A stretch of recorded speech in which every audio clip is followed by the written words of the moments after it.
Here's a video I've wanted to do for some time now. This new 64 Lincoln Matchbox just released recently. I wheel swapped this one. I put some wheels that I feel like, I don't know, I feel that those suited pretty well. And I did do some customization, painted the taillights so that they're actually the size that they should be, fixed some of the pinstriping here, as well as used a dry erase marker for the grill, customized other things, the side view mirror. But here's a comparison with the original release from the 60s. I got this one at the Hollis Flea Market a few years ago. It does have a broken hinge. Only one of the hinges is intact, the other one's cracked.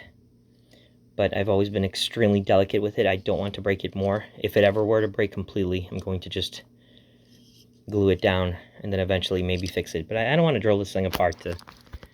It's kind of a... If the trunk doesn't open, it doesn't open. It's not the end of the world for me. I might even come up with a different, more radical solution if that were to happen. I might do a couple of rare earth magnets and then paint them up like luggage and then just have the trunk sort of snap shut. But anyway, here's your comparison. So size-wise, the new one is definitely bigger. They made it closer to the 1/64 scale.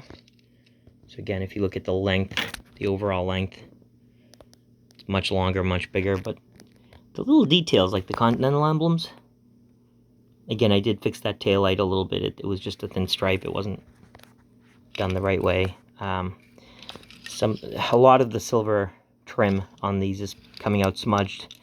This trim right here, almost every one I've seen, including other people's, it seems like it gets smudged as the person pulls it out after the tampos are done at the factory. But anyway, here's your new one, 1964 Lincoln Continental, made in Thailand. And actually, does it have the little elephant? Yep, it's got the little elephant down there. And then this is your 1964 Matchbox by Lesney original. So I think that's kind of cool to see them together side by side.